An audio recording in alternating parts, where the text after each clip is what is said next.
नमस्कार दोस्तों, आज इस समय आप सभी लोगों से रूबरू हो रही हूँ और रूबरू होने का जो प्रमुख रीजन है, जो कारण है, वो कारण है राजस्थान पुलिस की भर्ती और राजस्थान पुलिस कांस्टेबल भर्ती। और इस कांस्टेबल भर्ती के 4438 पद जो हैं, कहीं ना कहीं एक बहुत बड़ी संख्या है और इस बहुत बड़ी संख्या में पदों पर आवेदन जो है वो आवेदन आप लोगों के लिए आमंत्रित किए गए हैं। नोटिफिकेशन जो है वो नोटिफिकेशन जारी हो चुका है और वो सभी बच्चे जो काफी समय से राजस्थान पुलिस की इस विज्ञप्ति का इंतजार कर रहे थे, उन सभी बच्चों का इंतजार जो है वो इंतजार खत्म हो चुका है। जिस तैयारी के लिए हम लोग अग्रसर हो रहे थे, वो तैयारी में अब हम लोगों को जुट जाना है। क्योंकि राजस्थान पुलिस कांस्टेबल भर्ती की वैकेंसी जो है वो वैकेंसी क्या हो चुकी है, जारी हो चुकी है। आज इस सेशन में आप सभी लोगों को, वो सभी विद्यार्थी जो राजस्थान पुलिस कांस्टेबल भर्ती का ये नोटिफिकेशन देखकर इस वैकेंसी का फॉर्म भरने वाले हैं, इस वैकेंसी से जुड़ी हुई जितनी भी इंपॉर्टेंट इंफॉर्मेशन है, वो सारी इंपॉर्टेंट इंफॉर्मेशन आज के इस सेशन में आप लोगों को मैं यहाँ पर देने वाली हूँ। तो फटाफट से अपने बहुत सारे साथियों के बीच में इस सेशन को क्या कर दीजिए, शेयर कर दीजिए और शेयर करने के साथ साथ बहुत सारे साथियों को जोड़िए, वो सभी साथी जो राजस्थान पुलिस की तैयारी कर रहे हैं या राजस्थान पुलिस की इस वैकेंसी को क्या करने वाले हैं, भरने वाले हैं। चलिए शुरू करते हैं। सबसे पहले अगर बात करें तो सबसे पहला प्रश्न जो हमारे दिमाग में होता है कि आखिरकार भर्ती जो है वो कितने रिक्त पदों के लिए क्या की गई है, आमंत्रित की गई है। तो यहाँ पर हम सभी लोगों को ध्यान रखना है 4438 रिक्त पद हैं और 4438 रिक्त पदों के लिए भर्ती जो है, ये भर्ती आमंत्रित की गई है। ऑनलाइन एप्लीकेशन फॉर्म जो है वो ऑनलाइन एप्लीकेशन फॉर्म आप लोगों के लिए निकाले गए हैं और 3/12/2021 यानी 3 दिसंबर 2021 जो है वो 3 दिसंबर 2021 इस फॉर्म को भरने की आखिरी तिथि है। तो अभी हमारे पास काफी समय है और आज ही ये नोटिफिकेशन जो है वो नोटिफिकेशन क्या हुआ है, जारी हुआ है और इस नोटिफिकेशन के फॉर्म जो है वो 3 दिसंबर तक भरे जाएंगे। 3 दिसंबर जो है लास्ट डेट है, लेकिन लास्ट डेट का इंतजार नहीं करना है, हमें ये फॉर्म जल्द से जल्द क्या करना है, भरना है। उसी के साथ साथ अगर हम लोग चर्चा करें, ठीक है, उसी के साथ साथ अगर हम लोग चर्चा करें तो शुरू कब से हो रहे हैं, ठीक है, सबसे इंपॉर्टेंट बात है कि ये फॉर्म शुरू कब से हो रहे हैं। तो ध्यान रखना है 10 नवंबर 2021, 10 नवंबर 2021 यानी अभी दिवाली जो है वो आराम से मनानी है। दिवाली के बाद जो है वो 10 नवंबर से ये फॉर्म जो है, ये फॉर्म भरना शुरू होंगे और 3 दिसंबर 2021 जो है, उस 3 दिसंबर 2021 तक आप लोग ये फॉर्म जो है वो फॉर्म क्या कर सकते हैं, भर सकते हैं। भरेंगे कहाँ, तो देखो फॉर्म जो है, उस फॉर्म की आवेदन प्रक्रिया जो है वो आवेदन प्रक्रिया ऑनलाइन होंगी और ऑनलाइन होने के साथ साथ ही जो भी बच्चा फॉर्म भर रहा है उसका एसएसओ आईडी होना जरूरी है। अगर आप लोगों ने पहले फॉर्म भरे हैं तो आपके पास एसएसओ आईडी होगा। अगर आपने नहीं भरा है, आप पहली बार कोई फॉर्म भर रहे हैं, तो सबसे पहले ये एसएसओ आईडी जो है, ये एसएसओ आईडी आपको बनाना होगा और sso.rajasthan.government.in पर जाकर ये एसएसओ आईडी जो है वो आप क्या कर सकते हैं, जनरेट कर सकते हैं, वो बच्चे जिनका एसएसओ आईडी जो है वो अभी तक नहीं बना हुआ है। तो प्राथमिक जो रिक्वायरमेंट है, प्राइमरी जो रिक्वायरमेंट है, वो रिक्वायरमेंट यही है कि एसएसओ आईडी जो है वो बनाना पड़ेगा। और अगर इससे रिलेटेड कोई भी क्वेरी हो, कोई भी जानकारी आपको चाहिए, तो राजस्थान गवर्नमेंट के द्वारा ये नंबर्स भी प्रोवाइड कराए गए। ये 2 कॉन्टैक्ट नंबर जो है वो आप लोगों के सामने है। इन दोनों कॉन्टैक्ट नंबर पर संपर्क करके किसी भी तरह की कोई भी परेशानी हो एसएसओ आईडी से रिलेटेड, वो सारी परेशानियां या ऑनलाइन एप्लीकेशन फॉर्म से रिलेटेड, तो वो आप लोग क्या कर सकते हैं, दूर कर सकते हैं। उसी के साथ साथ अगर हम लोग चर्चा करें तो हाथ से भरा हुआ कोई भी आवेदन पत्र जो है वो स्वीकार नहीं किया जाएगा, क्योंकि फॉर्म का जो मोड है वो मोड क्या है, ऑनलाइन ही है। और ऑनलाइन के साथ साथ आप लोगों को एक बात ध्यान रखनी है कि जब भी ये फॉर्म आप लोग भरने जाएं, और फॉर्म में हम सभी लोगों को पता है कि फोटोग्राफ और सिग्नेचर जो है वो सिग्नेचर चाहिए होते हैं, जरूरी होते हैं। आपका जो फोटोग्राफ है वो फोटोग्राफ पहली बात तो लेटेस्ट होना चाहिए, वर्तमान का होना चाहिए, प्लस उस फोटोग्राफ पर जो है आपका खींची गई जो नवीनतम रंगीन पासपोर्ट साइज फोटोग्राफ है, विज्ञप्ति जारी होने की दिनांक तथा इसके पश्चात की दिनांक जो है वो उस फोटोग्राफ पर अंकित होनी चाहिए। या तो विज्ञप्ति जैसे आज जारी हुई है तो आपके फोटो जो है उस फोटो पे आज की डेट हो सकती है, या आज के बाद की डेट, जब भी आप फॉर्म भर रहे हैं तब की डेट जो है वो डेट उस पे हो सकती है, यानी जो ये प्रदर्शित करे कि आपका फोटो जो है वो फोटो कैसा है, वर्तमान फोटो है। सब बताएंगे, एज लिमिट भी बताएंगे, क्वालिफिकेशन भी बताएंगे, सब चीजें बताएंगे। सब्र थोड़ा सा रखना पड़ेगा, ठीक है, थोड़ा सा सब्र रखना पड़ेगा। तो ये दिनांक जो है ये आपके फोटो पे अंकित होना जरूरी है और स्कैन किए हुए सिग्नेचर जो है वो सिग्नेचर भी आप लोगों के पास होने चाहिए। अब सबसे बड़ी बात आती है आवेदन शुल्क की, कि ये जो आवेदन हम लोग करने वाले हैं, ये जो एप्लीकेशन फॉर्म जो है वो एप्लीकेशन फॉर्म जो हम भरने वाले हैं, इसकी पर्टिकुलर राशि जो है, फॉर्म की फीस जो है वो क्या है। तो जितने भी जनरल कैंडिडेट हैं, यूआर कैटेगरी के जितने भी कैंडिडेट्स हैं, राजस्थान की क्रीमी लेयर श्रेणी के, अन्य पिछड़ा वर्ग या एमबीसी वर्ग के जितने भी आवेदक हैं, आवेदन शुल्क जो है वो 500 रुपए होगा।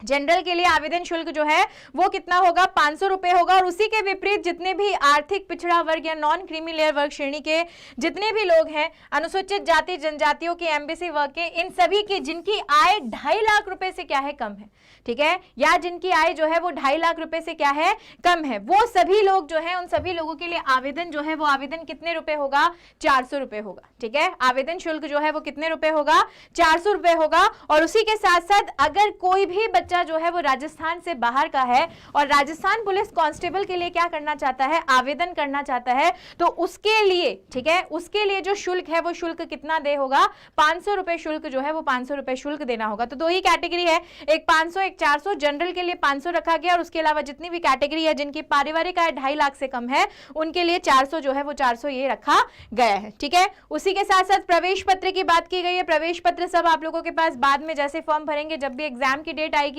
उससे पहले जो है वो परमिशन लेटर आएगी, उससे रिलेटेड सूचना भी हम लोगों को आपको पहुंचाएंगे। सबसे इंपॉर्टेंट चीज हो रही है कि जिस वैकेंसी के लिए हम लोग फॉर्म भर रहे हैं उस वैकेंसी का जो पे बैंड है वो पे बैंड क्या है। तो स्टार्टिंग में जो 2 साल का प्रोबेशन पीरियड होता है, 2 साल का जो कालावधि समय होता है, उसके लिए 14,600 रुपए जो है वो फिक्स्ड रेम्यूनरेशन जो है वो आपको मिलेगा। फिक्स सैलरी जो है वो 14,600 रुपए आप लोगों को मिलेगी। और उसी के साथ उसके बाद जो है लेवल 5 जो मैट्रिक्स है, उस लेवल 5 मैट्रिक्स के अनुसार 7वां जो आपके पास वेतन आयोग है, उस 7वें वेतन आयोग है, 7th पे के अकॉर्डिंग जो है वो सैलरी आपको यहां पर क्या होगी, दे होगी। उसी के साथ साथ चर्चा करें तो अब सबसे बड़ी बात जो आती है कि सबसे बड़ी बात कि एलिजिबिलिटी क्या है, ठीक है, एलिजिबिलिटी क्या है। अगर जिला पुलिस के लिए आप आवेदन कर रहे हैं तो जिला पुलिस के लिए जो कांस्टेबल है उसमें किसी भी बोर्ड से, किसी भी मान्यता प्राप्त स्कूल से आपका 12th होना जो है वो 12th होना बहुत जरूरी है। 12th परीक्षा में या तो आप होने चाहिए, यानी इस एग्जाम में बिल्कुल अदर स्टेट के बच्चे भी ये फॉर्म भर सकते हैं, बिल्कुल भर सकते हैं। मैंने बोला ना कि अगर राजस्थान से बाहर का कोई बच्चा है और वो राजस्थान पुलिस कांस्टेबल के लिए भरना चाह रहा है तो उसके लिए 500 रुपए जो है वो एप्लीकेशन चार्जेस क्या होंगे, दे होंगे। उसी के साथ साथ जिला पुलिस के लिए 10th पास होना चाहिए या फिर वो 12th पास होना चाहिए या फिर 12th का आप क्या दे रहे हो, एग्जाम दे रहे हो। उसी के साथ साथ आरएसी एमबीसी बटालियन बैंड की बात करें तो किसी भी मान्यता प्राप्त स्कूल से 10वीं कक्षा उत्तीर्ण होनी चाहिए, यानी जिला पुलिस के लिए 12th जो है वो क्राइटेरिया है।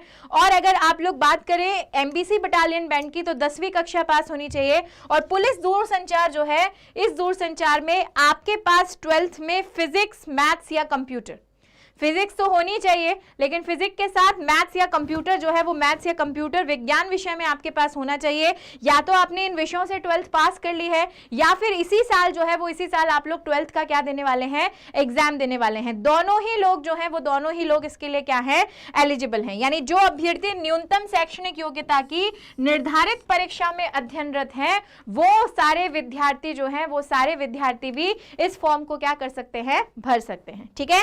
चलिए अगर हम लोग एज लिमिट की बात करें, अब बहुत देर से एज लिमिट जो है वो हम लोगों के सामने बातें चल रही है। एज लिमिट की अगर चर्चा की जाए तो देखो सबसे पहले जो कैटेगरी है वो कैटेगरी है ईडब्ल्यूएस की, एससी की, एसटी की, बीसी की, एमबीसी की या शहरिया वर्ग की। यहाँ पर पुरुष महिला निम्न तिथि के बाद का जन्म नहीं होना चाहिए, यानी इसके बाद आपकी जन्म तिथि नहीं होनी चाहिए।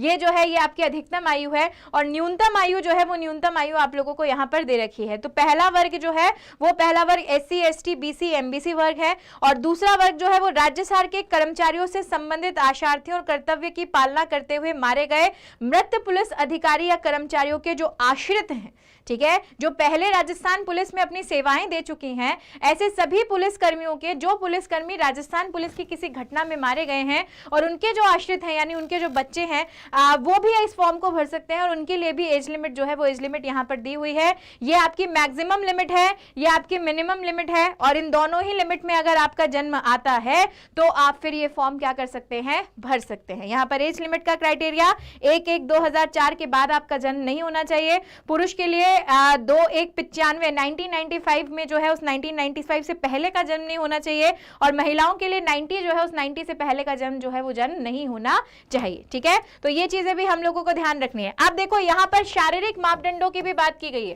क्योंकि राजस्थान पुलिस के एग्जाम में रिटन के बाद फिजिकल भी होता है, हम सभी लोगों को पता है, ठीक है। राजस्थान पुलिस का जो एग्जाम है इसमें रिटन के बाद क्या होता है, फिजिकल भी होता है।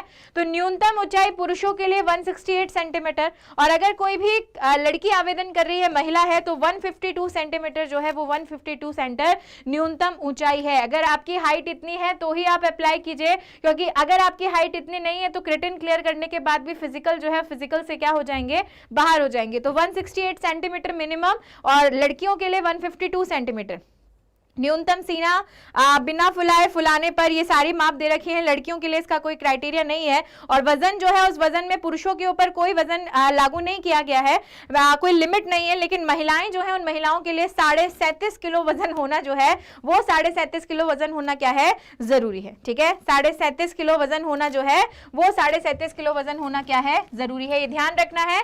मेल के लिए 47.5 किलो, 47.5 किलो है ना, 47.5 किलो, सॉरी। तो ये भी ध्यान रखना है। अब चलिए अब बात करते हैं कि कितने मार्क्स का पेपर होगा। ठीक है, कितने मार्क्स जो है उस कितने मार्क्स का क्या होने वाला है, पेपर होने वाला है। तो सबसे पहले अगर रिटन एग्जाम की हम लोग बात करें, क्योंकि इसमें जो है वो आपके पास 2 लेवल होंगे। पहले आपका रिटन क्लियर होगा, और जो बच्चे रिटन क्लियर करेंगे फिर रिटन क्लियर करने के बाद उनका फिजिकल जो है वो फिजिकल क्या होगा, लिया जाएगा। तो रिटन एग्जाम जो है वो कांस्टेबल, सामान्य और पुलिस दूरसंचार के लिए 150 नंबर का होगा, कांस्टेबल चालक के लिए 150 नंबर का होगा। और बैंड में रिटन एग्जाम जो है वो रिटन एग्जाम क्या नहीं है, लागू नहीं है, वहां पर सिर्फ फिजिकल और ये जो एफिशिएंसी टेस्ट है केवल वो ही लिया जाएगा। शारीरिक दक्षता परीक्षा के कितने अंक हैं, 30 अंक हैं। कांस्टेबल चालक के लिए 20 अंक हैं और बैंड के लिए भी 20 अंक हैं। दक्षता परीक्षा कांस्टेबल, सामान्य कांस्टेबल जो है उसमें लागू नहीं है, उसमें सिर्फ रिटन और फिजिकल ही लिया जाएगा।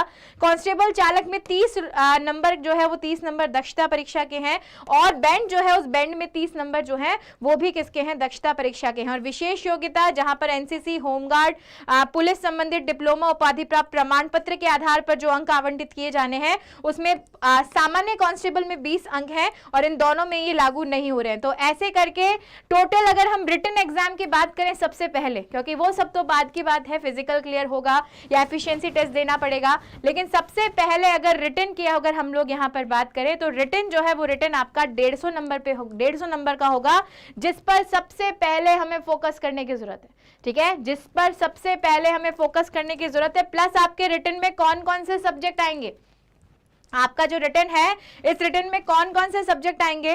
तो हमें पहली बात तो ध्यान रखने हैं कि 150 अंकों का क्या होगा, पेपर होगा। 150 अंकों के पेपर में 150 ही क्या होंगे, प्रश्न होंगे। हर प्रश्न जो है वो आपका 1 नंबर का होगा। कितने घंटे का पेपर होगा, 2 घंटे जो है वो 2 घंटे का आपका पेपर होगा। और सबसे बड़ा क्वेश्चन ये होता है कि मैम क्या इस पेपर में नेगेटिव मार्किंग है क्या, तो बिल्कुल इसमें नेगेटिव मार्किंग है। ठीक है, बिल्कुल क्या है, इसमें नेगेटिव मार्किंग है।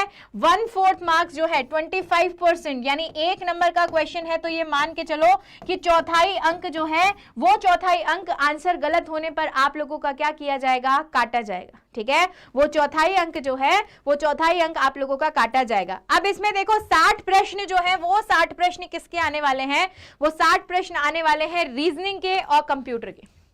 रीजनिंग प्लस कंप्यूटर की अगर हम लोग बात करें तो रीजनिंग प्लस कंप्यूटर के 60 क्वेश्चंस जो है वो 60 क्वेश्चंस आने वाले हैं। यानी राजस्थान पुलिस में रीजनिंग जो है, ये रीजनिंग बहुत इंपॉर्टेंट रोल जो है वो क्या कर रही है, प्ले कर रही है।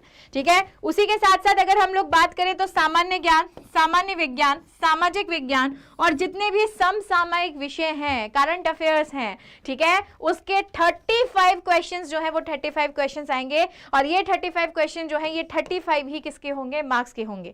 प्लस यहां पर राजस्थान पुलिस में एक टॉपिक जो है वो एक टॉपिक और आता है और वो है महिला और बाल अपराध।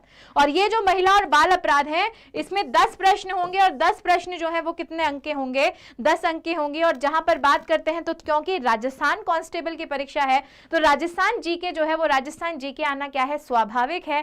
तो राजस्थान का इतिहास, राजस्थान की संस्कृति, राजस्थान की कला, राजस्थान का भूगोल, राजस्थान की राजनीति, इस राजस्थान जीके से जुड़े हुए 45 प्रश्न जो है वो आप लोगों के सामने आने वाले हैं। और 45 प्रश्नों का वेटेज जो है वो 45 ही अंकों का है। और ऐसे टोटल करके आपके पास प्रश्नों की संख्या भी 150 है और नंबर जो है वो नंबर भी 150 है। लेकिन अगर गलत क्वेश्चन किया तो 1/4 मार्क्स जो है वो क्या कर लिया जाएगा, काट लिया जाएगा। तो ये आपका क्या था, पूरा क्राइटेरिया था। जितने भी बच्चे पूछ रहे हैं एग्जाम कब होगा, अभी एग्जाम के बारे में कोई भी सूचना जो है वो सूचना नहीं है। जहां तक उम्मीद की जा रही है, जहां तक उम्मीद की जा रही है, फिर भी जहां तक अजम्पशन लगाए जा रहे हैं, ऐसा माना जा रहा है कि दिसंबर नहीं तो जनवरी जो है, उस जनवरी में ये एग्जाम जो है, ये एग्जाम करा लिया जाएगा। लेकिन हमारी सरकार है, राजस्थान सरकार है, ठीक है, और सरकार जो है वो सरकार किसी भी वक्त एग्जाम की तारीख जो है वो बदल सकती है। तो एग्जाम एक्सपेक्टेड डेट जो है वो दिसंबर जनवरी है, लेकिन अभी एग्जाम जो है, उस एग्जाम की डेट जो है वो पूरी तरीके से फाइनल जो है वो फाइनल यहाँ पर नहीं है। तो आप सभी लोगों को ध्यान रखना है, और ये ध्यान रखना है कि ये सारी इंफॉर्मेशन है, और जल्द से जल्द 10 नवंबर याद रखना है, ठीक है, 10 नवंबर क्या रखना है, याद रखना है। और 10 नवंबर जो है, इस 10 नवंबर से लेकर 3 दिसंबर तक ये फॉर्म्स जो है, ये फॉर्म क्या करे जाएंगे, भरे जाएंगे। तो चूकना नहीं है, याद रखना है, और प्लस अभी से तैयारी में जुट जाना है वो सभी लोग जो कहीं ना कहीं पुलिस बनने का सपना जो है वो सपना देख रहे हैं। तो राजस्थान पुलिस कांस्टेबल की विज्ञप्ति हुई जारी, न्यू वैकेंसी, और न्यू वैकेंसी 4438 पदों के लिए क्या की गई है, जारी की गई है, जिसकी अंतिम तारीख है 3 दिसंबर, शुरुआती तारीख है 10 नवंबर। याद रखिएगा, भूलिएगा मत। और यही विज्ञप्ति के साथ साथ आप सभी लोगों का इसको देखने के लिए बहुत बहुत धन्यवाद। ज्यादा से ज्यादा शेयर करना है, अपने सभी साथियों तक ये नोटिफिकेशन जो है वो क्या करना है, पहुंचाना है। धन्यवाद।